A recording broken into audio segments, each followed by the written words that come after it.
اللہ تبارک و تعالیٰ نے تمہارے لیے جنت میں ایک نہیں بلکہ سینکڑوں محل بنا دیے ہیں۔ اللہ تبارک و تعالیٰ نے جنت میں آپ کے لیے 1,00,000 کھجوروں کے درخت لگا دیے ہیں، اور میں دیکھ رہا ہوں کہ حضرت ابو دحداح رضی اللہ تعالیٰ عنہ کے جنازے پر جنت کے 1,00,000 کھجور جھکے ہوئے نظر آتے ہیں۔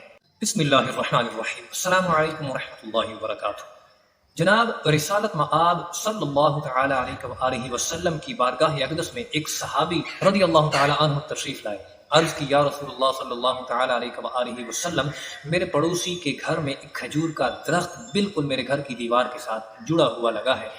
جب اس کی کھجوریں پک جاتی ہیں اور کھجوریں میرے گھر کی طرف گرتی ہیں تو وہ میرا پڑوسی آ کر میرے بچوں کے منہ سے کھجوریں چھین کر لے جاتا ہے۔ مجھے اس بات سے بہت دکھ ہوتا ہے، آپ میرے پڑوسی کو ذرا سمجھا دیجئے۔ جناب نبی کریم صلی اللہ تعالی علیہ وآلہ وسلم نے اس صحابی کے پڑوسی کو بلایا۔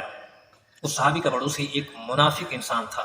نبی کریم صلی اللہ تعالی علیہ وآلہ وسلم نے ارشاد فرمایا کہ اگر تم یہ درخت مجھے بیچ دو گے تو میں تمہارے لیے جنت میں ایک کھجور کے درخت کی ضمانت دیتا ہوں۔ اس پڑوسی نے یہ بہانہ بناتے ہوئے انکار کیا کہ اس کھجور کی کھجوریں میرے بچوں کو بہت پسند ہے، لہٰذا میں اس کھجور کو نہیں بیچ سکتا، میری طرف سے معذرت ہے۔ وہ منافق شخص چلا گیا۔ نبی کریم صلی اللہ تعالی علیہ وآلہ وسلم کی محفل میں ایک صحابی جس کا نام حضرت ابو دحداح رضی اللہ عنہ تھا، اس نے عرض کی یا رسول اللہ صلی اللہ تعالی علیہ وآلہ وسلم، اگر میں آپ کے لیے اس کھجور کو خرید کر لا دوں تو کیا آپ میرے لیے جنت میں ایک کھجور کی ضمانت دیں گے؟ نبی کریم صلی اللہ تعالی علیہ وآلہ وسلم نے اس بات میں ارشاد فرمایا کہ بالکل، میں آپ کے لیے جنت میں کھجور کی ضمانت دیتا ہوں۔ وہ صحابی چلے گئے اس منافق شخص کے پیچھے۔ حضرت ابو دحداح رضی اللہ تعالی عنہ نے اس منافق شخص سے کہا کہ تم یہ کھجور کا درخت کتنے میں بیچو گے؟ منافق نے کہا کہ اگر میں اللہ کے نبی کو یہ کھجور نہیں بیچتا تو تمہیں کیسے بیچوں گا؟ حضرت ابو دحداح رضی اللہ تعالی عنہ نے فرمایا کہ تم اس کھجور کی قیمت تو بتا دو، آخر تم کس قیمت پر بیچنا چاہو؟ تم جس بھی قیمت پر بیچنا چاہو گے میں تم سے خریدنے کو تیار ہوں۔ اس منافق نے اپنی جان چھڑاتے ہوئے کہا کہ تم اپنی 600 کھجوروں کا باغ مجھے دے دو، میں تمہیں یہ کھجور کا درخت دے دیتا ہوں۔ صحابی نے اس منافق سے کہا کہ تم اپنی بات سے مکرو گے تو نہیں؟ کہیں تم اپنی بات سے مکر گئے تو اس منافق نے کہا کہ میں 600 کھجوروں کے باغ کے بدلے صرف ایک کھجور آپ کو دے رہا ہوں، میں کیوں مکروں گا؟ حضرت ابو دحداح رضی اللہ تعالی عنہ فوراً دوڑتے ہوئے اپنے باغ کی طرف گئے۔ اس باغ کے اندر ہی اس صحابی کی رہائش بھی تھی، اس صحابی کا گھر بھی اس باغ کے اندر ہی تھا۔ حضرت ابو دحداح رضی اللہ تعالی عنہ نے باہر سے ہی اپنی بیوی کو آواز دی کہ اے نیک بخت انسان، باہر آؤ، میں نے اس باغ کا سودا اپنے نبی کریم صلی اللہ تعالی علیہ وآلہ وسلم سے کر لیا ہے۔ حضرت ابو دحداح رضی اللہ تعالی عنہ کی جیب میں کچھ رقم بھی تھی جو انہوں نے اس باغ کے اندر ہی زمین میں ڈال دیے، یہ سوچ کر کہ یہ کمائی بھی اسی باغ سے لی ہوئی ہے، یہ بھی میرے لیے جائز نہیں ہے۔ اس نیک بخت انسان نے بنا کسی تردد کے وہاں سے اپنا سامان اٹھایا، باہر کی طرف آئی۔ حضرت ابو دحداح رضی اللہ تعالی عنہ نے فرمایا کہ نیک بخت انسان، اس گھر کا سارا سامان، اس گھر میں جتنی بھی کچھ چیزیں موجود ہیں وہ سب اسی کی ہیں، یہاں ہر چیز چھوڑ کے باہر آ جاؤ۔ وہ ابو دحداح رضی اللہ تعالی عنہ کے ساتھ باہر تشریف لائی۔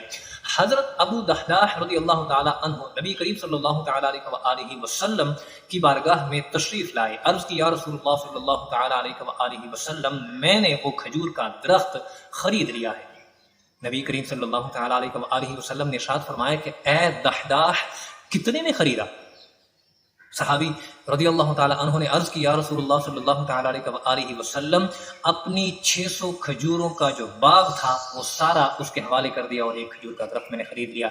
نبی کریم صلی اللہ تعالی علیہ وآلہ وسلم نے ارشاد فرمایا کہ اب میرا بھی سودا بدل چکا ہے۔ اللہ تبارک و تعالیٰ نے تمہارے لیے جنت میں ایک نہیں بلکہ سینکڑوں محل بنا دیے ہیں۔ اللہ تبارک و تعالیٰ نے جنت میں آپ کے لیے 1,00,000 کھجوروں کے درخت لگا دیے ہیں، اور میں دیکھ رہا ہوں کہ حضرت ابو دحداح رضی اللہ تعالی عنہ کے جنازے پر جنت کے 1,00,000 کھجور جھکے ہوئے نظر آتے ہیں۔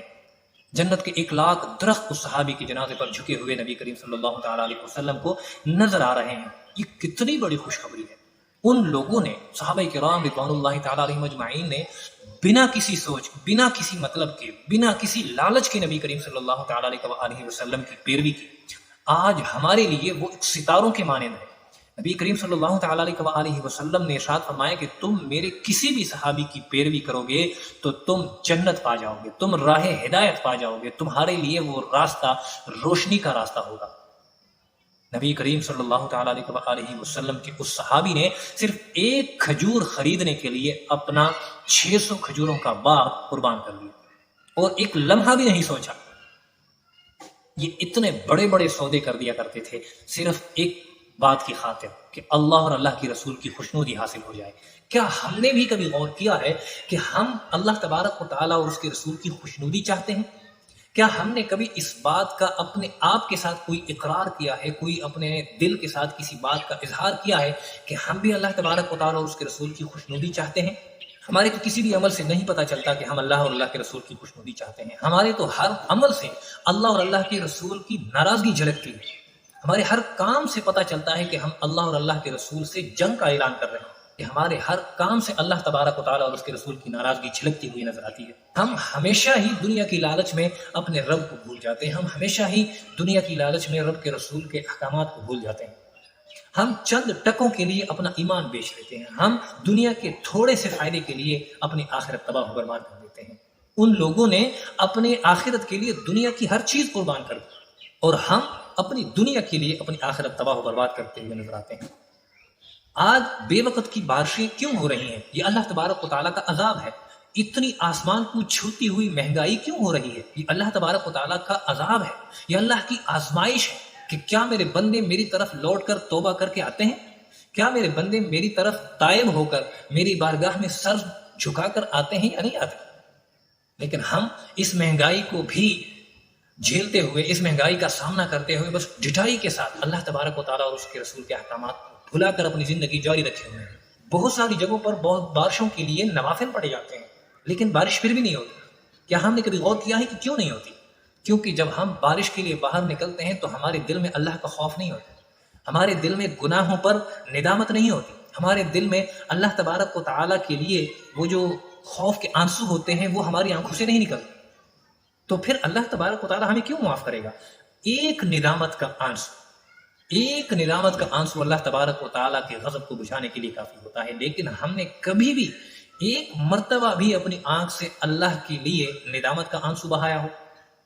میں گارنٹی سے کہہ سکتا ہوں کہ اگر ہمارے معاشرے میں ہم لوگ اللہ کی بارگاہ میں صرف ایک آنسو ندامت کا پیش کر دیں، ہمیں اللہ تبارک و تعالیٰ ان تمام مصیبتوں سے، جتنے بھی قسم کے عذاب اللہ تبارک و تعالیٰ نے ہم پر مسلط فرمائے ہیں، بیماریاں، پریشانیاں، حالات کی تنگیاں، حالات کا خراب ہونا، مہنگائی اور جتنے بھی ظلم و ستم آج کل دنیا میں ہو رہے ہیں، یہ سب کے سب ختم ہو سکتے ہیں۔ لیکن ہم نے کبھی بھی اللہ تبارک و تعالیٰ کی بارگاہ میں ندامت کے آنسو پیش نہیں کیے۔ اللہ تبارک و تعالیٰ ہمیں عمل کی توفیق عطا فرمائے، آمین۔